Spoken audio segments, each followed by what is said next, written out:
বাচ্চারা যখন টিফিন পুছে খায় তখন কি করে না, একটা স্কুলে ওদের যে বন্ধুরা সবসময় মজা করে দেয় যে কিরে তোকে কি ঘরে খাওয়া জোটে না যে তুই এরকম পুছে পাছে পুরো টিফিনটায় খায়। তার জবাবে বাচ্চাটা উত্তর দিল যে তিনটে কারণের জন্য আমি টিফিনটা পুছে পাছে খাই। প্রথম কারণ, আমার বাবা পুরো সারা দিন বাইরে থেকে খেটে এনে আমাদের মুখে অন্ন জোটায়, তার জন্য আমি তার আদরের জন্য আমি এটাকে পুছে খাই।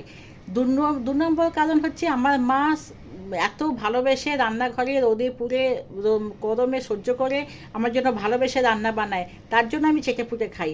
আর ৩ নম্বর কারণ হচ্ছে দেশের যারা চাষি নিজে না খেয়ে রোদ্দুরে এত রোদ সহ্য করে আমাদের জন্য দেশে চাষে কাজ করে, তার জন্য তার ভালোবাসার কারণে আমি চেটেপুটে খাই।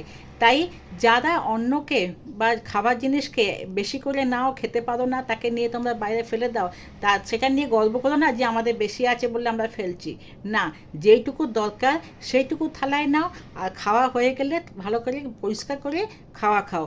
অন্নপূর্ণাকে সবসময় সম্মান করো, অন্নকে সম্মান করো, খাবারকে সম্মান করো, খাবারকে আদর করে পরিষ্কার করে থালা খাও, খাবার যেন নষ্ট না হয় এই উপরে ধ্যান দাও।